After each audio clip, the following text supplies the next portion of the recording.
내가 처음에 잘못 생각한 게 하나 있다. 괴물은 억지로 문을 부수고 들어오지 않는다는 것. 생각해보면 놈은 처음부터 문 따위엔 관심이 없었다.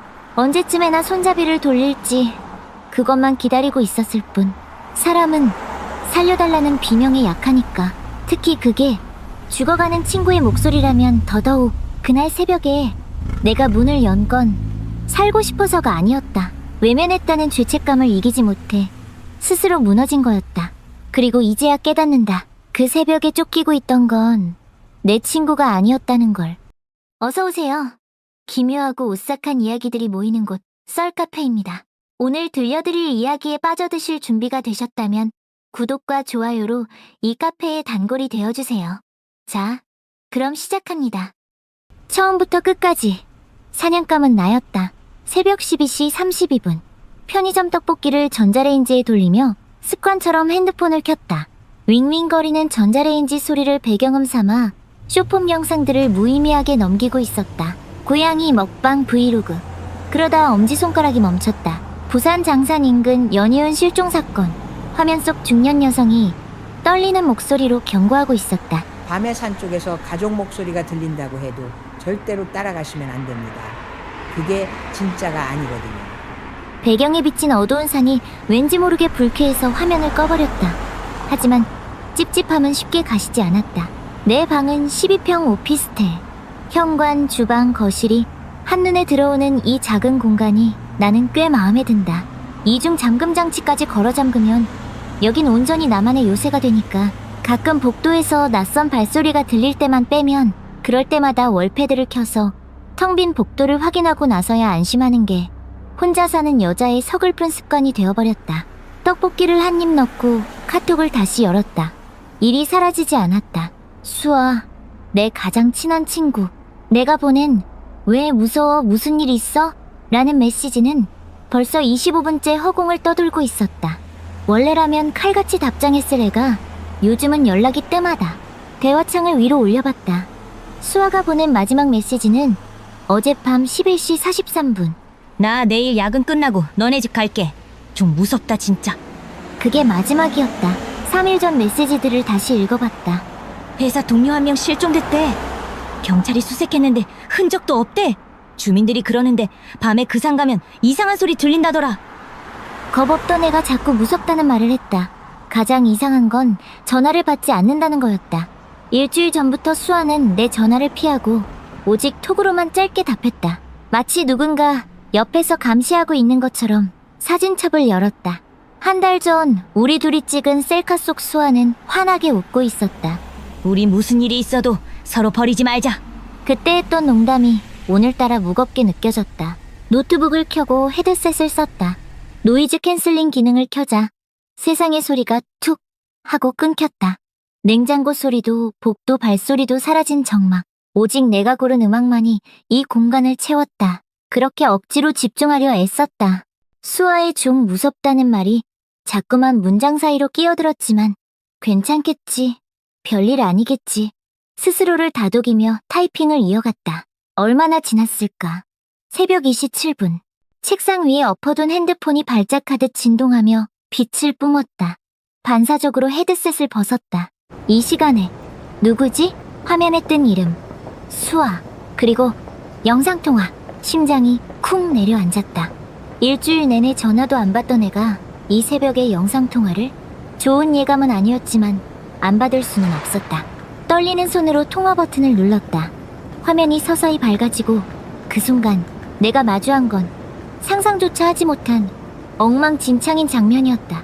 화면은 미친 듯이 흔들렸다. 가로등 불빛과 검은 밤하늘이 어지럽게 뒤섞였다.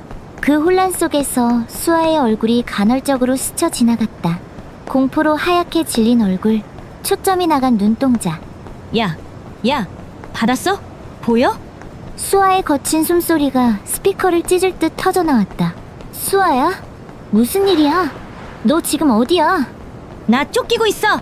진짜 죽을 것 같다고. 장난이 아니었다. 수아의 목소리는 한 번도 들어본 적 없는 비명에 가까웠다. 뭐가 쫓아오는데? 몰라. 모르겠어. 그냥 계속 뒤에 있어. 화면이 획 돌아갔다.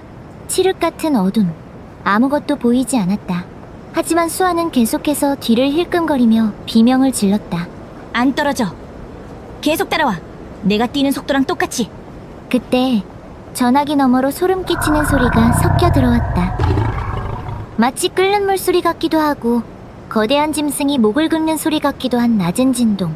분명히 아무것도 안 보이는데 그 소리는 수아의 바로 등 뒤에 붙어 있었다. 수아야, 경찰 불러. 빨리. 안 와. 시간 없어. 너네 집까지 갈게. 문 열어줘. 수아는 골목을 돌아 미친 듯이 달렸다. 제발, 제발. 울먹이는 목소리 사이사이로 그르렁거리는 소리가 끊임없이 따라붙었다. 어느새 익숙한 건물이 화면에 잡혔다. 우리 오피스텔 로비. 수아가 엘리베이터로 뛰어들며 버튼을 연타했다. 닫혀. 제발 닫혀. 문틈 사이로 로비에 텅 빈 공간이 보였다. 아무것도 없었다.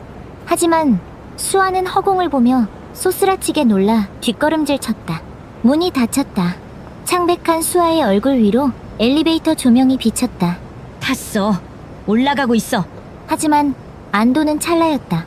수아의 동공이 미세하게 떨렸다.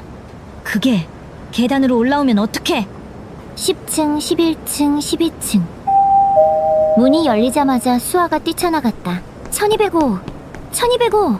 복도를 달리는 화면이 거칠게 흔들리다 멈췄다. 내 집 문 앞. 실제 현관문이 울리는 소리와 핸드폰 속 타격음이 동시에 터졌다. 야, 문 열어. 나 도착했어. 빨리. 나는 용수철처럼 튀어나가 월패드를 켰다. 화면 속 수아는 핸드폰을 쥔 채 문을 두드리고 있었다. 식은땀에 젖은 채 나를 보며 애원하고 있었다. 수아야, 지금 열어줄게. 도어락 손잡이를 잡으려는 순간 수아의 움직임이 딱 멈췄다. 나를 보던 눈동자가 천천히, 아주 천천히 자신의 등 뒤로 돌아갔다. 입술이 파르르 떨렸다.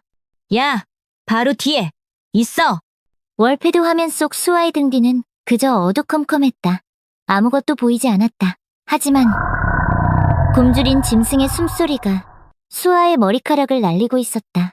월패드 화면 속 수아가 천천히 뒤를 돌아봤다. 화면 끝자락 어둠 속에서 무언가 하얀 것이 스쳐 지나갔다. 너무 빠르고 거대한 분명한 형체였다. 야, 문 열어. 제발. 문이 부서질 듯 놀렸다. 나는 반사적으로 도어락 손잡이를 잡았다. 돌리기만 하면 된다. 그러면 수아를 살릴 수 있다. 하지만 손이 움직이지 않았다. 월패드 화면 속 수아의 바로 등 뒤. 화면 프레임 밖에서 하얀 털 뭉치가 어른거리고 있었다. 손을 뻗으면 닿을 거리인데 놈은 덮치지 않고 기다리고 있었다. 마치 내가 문을 열 때까지 기다리는 것처럼. 수아야, 왜? 왜 안 열어? 빨리. 너 뒤에 그거? 안다고? 그러니까 빨리 열라고. 수아의 목소리는 처절했다. 의심하는 내가 쓰레기처럼 느껴질 정도로. 다시 손잡이를 잡으려던 그 순간 쓱 바닥을 쓸고 지나가는 소리와 함께 화면 속 하얀 털이 수아를 덮쳤다.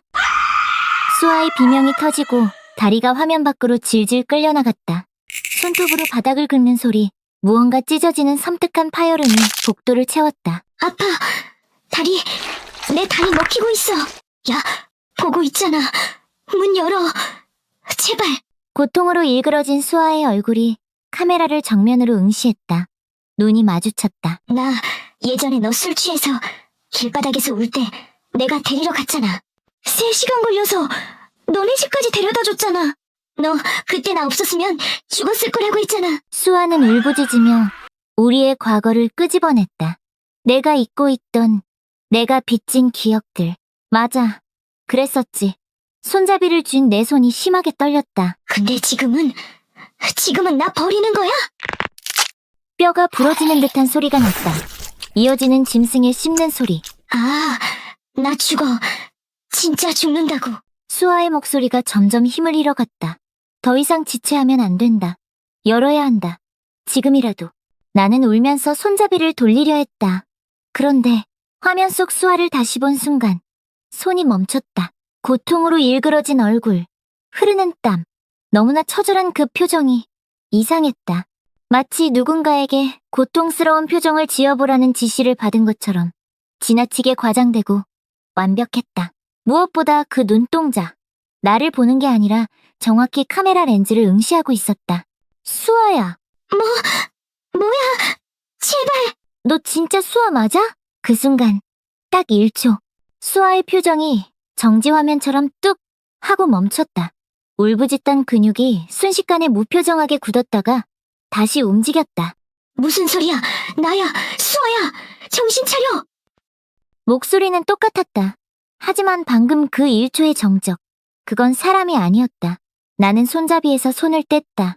뒷걸음질 쳤다. 그러자 수아의 입모양이 천천히 또렷하게 움직였다. 나 버렸어. 진짜, 버렸어. 원망과 증오로 가득 찬 눈빛. 그마저도 너무나 완벽하게 연출된 표정. 미안해. 수아야. 미안해. 내가 물러서자 수아는 더 이상 연기가 필요 없다는 듯 순식간에 복도 끝으로 끌려갔다. 저항 한 번 없이 미끄러지듯이 스르륵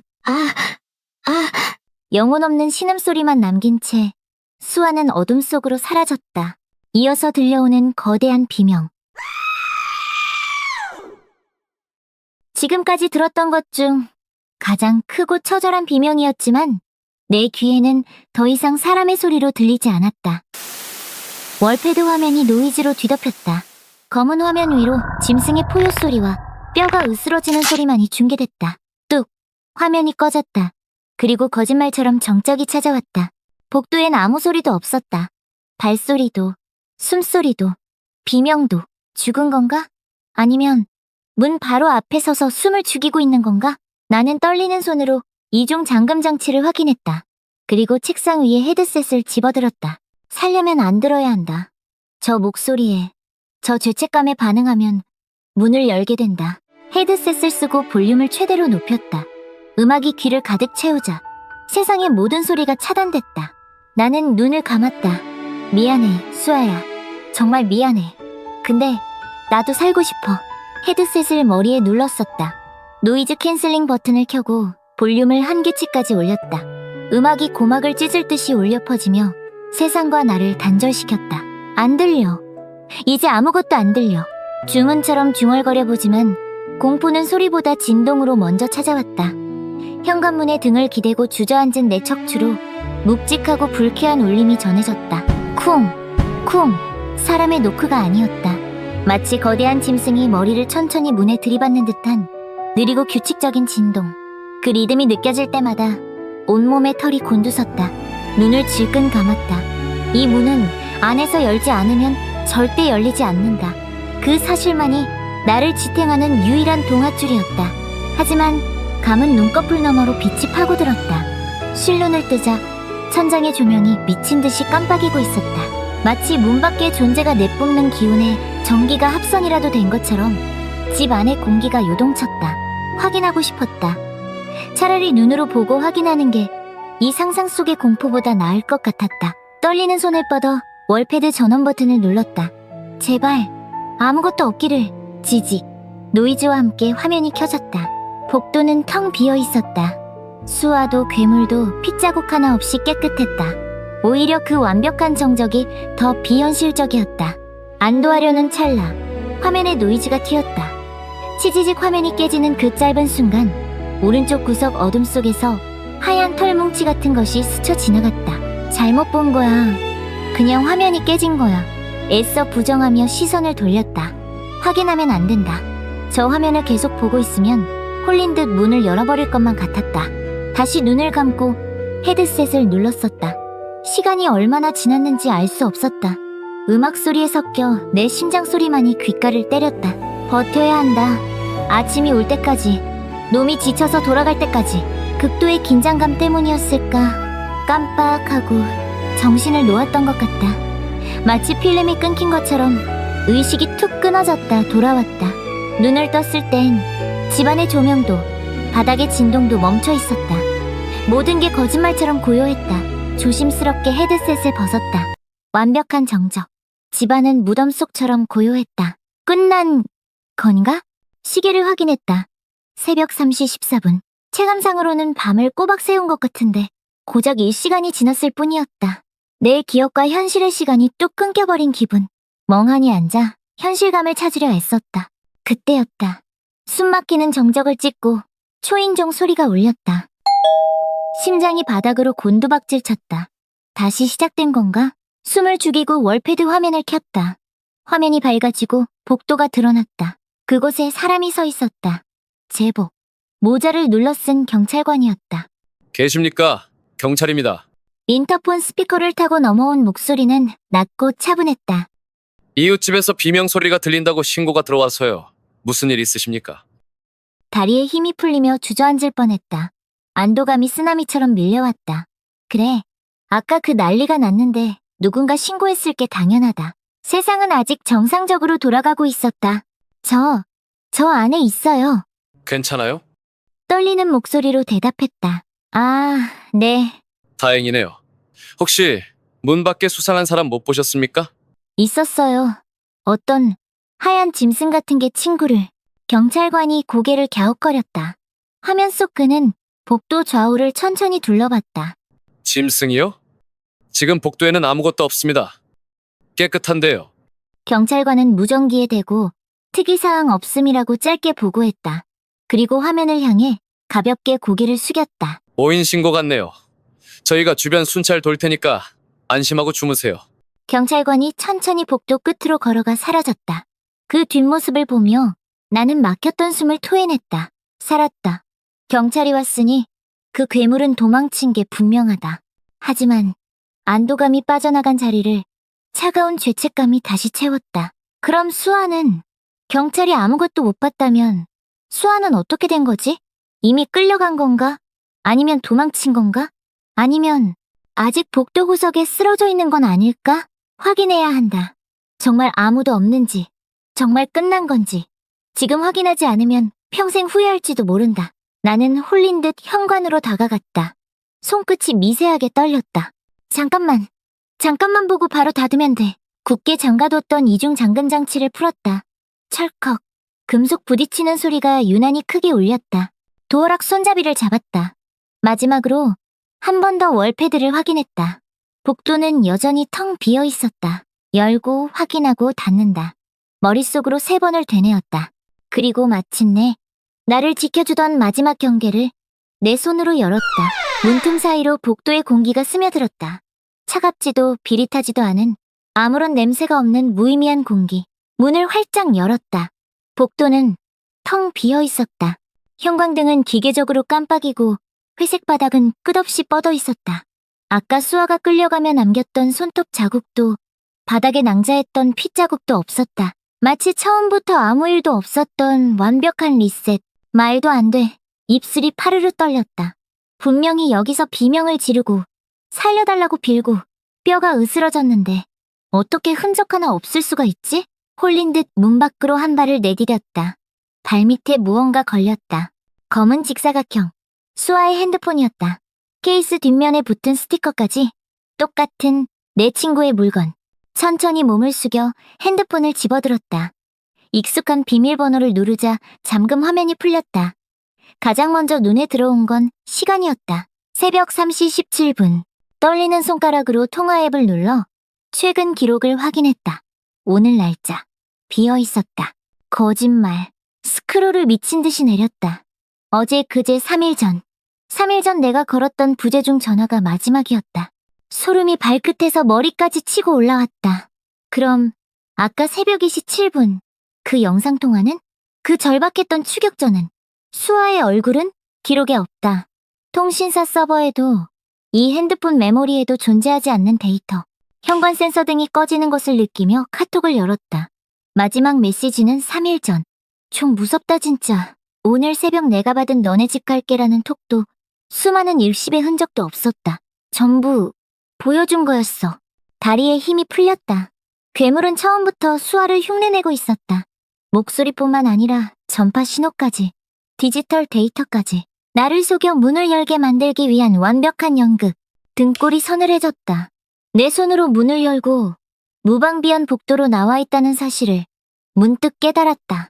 센서 등이 켜진 채로 두터운 철문이 활짝 열려 있었다. 들어가야 해. 수아의 핸드폰을 꽉 쥐고 몸을 돌렸다. 현관이 입을 벌리고 나를 기다리고 있었다. 빠르게 안으로 뛰어들어갔다. 쾅! 문을 닫고 이중 잠금 장치를 걸었다. 됐어. 이제 됐어. 현관문에 등을 기대고 거친 숨을 몰아쉬었다. 차가운 철문의 감촉이 이렇게 반가울 수가 없었다. 손에 쥔 수아의 핸드폰이 미지근하게 달아올라 있었다. 일단 살아야 한다. 신고를 하든 날이 밝을 때까지 버티든 신발을 벗고 거실 쪽으로 걸음을 옮기려던 순간이었다. 귓가에 따뜻하고 축축한 바람이 불었다. 닫힌 문과 창문 사이 밀폐된 집안에서 불 수 없는 바람. 야, 목소리가 들렸다. 수아였다. 아니, 수아의 성대를 가진 무언가였다. 너무 가까웠다. 내 등 바로 뒤, 머리카락이 닿을 거리. 너 진짜로 안 열어주더라? 심장이 멈췄다. 온몸의 혈관이 얼어붙는 것 같았다. 분명히 나 혼자 들어와서 문을 잠갔는데 등 뒤에서 기척이 느껴졌다. 거대하고 뜨거운 존재감. 문 열어달라고 그렇게 빌었는데. 목소리 톤은 수아인데 억양은 기계처럼 딱딱했고 숨소리엔 짐승의 그르렁거림이 섞여 있었다. 수아야? 쥐어짜듯 물었지만 대답 대신 소리가 들렸다. 쓱! 바닥을 쓸고 지나가는 소리. 아까 통화 너머로 그리고 인터폰 너머로 들었던 바로 그 소리. 나 죽게 내버려 뒀잖아. 목소리가 귀를 파고들 듯 가까워졌다. 입술이 닿을 듯한 거리에서 놈이 속삭였다. 이제 네 차례야. 나는 천천히 목이 삐걱거리는 소리가 날 정도로 느리게 고개를 돌렸다. 확인해야 했다. 내 뒤에 무엇이 와 있는지. 1도 2도. 시야 끝자락에 무언가 걸렸다. 하얀색. 빛을 잃은 거친 털. 그리고 파봐봐. 장면이 파편처럼 뇌리에 박혔다. 사람의 것이라기엔 너무 많은 눈알. 귀 밑까지 찢어진 시뻘건 입. 천장까지 닿을 듯한 기괴한 덩어리. 그리고 그 한가운데 박혀있는 피눈물을 흘리는 수아의 얼굴. 그것들이 뒤틀리고 섞여 나를 내려다보고 있었다. 비명이 터져나오려는 찰나.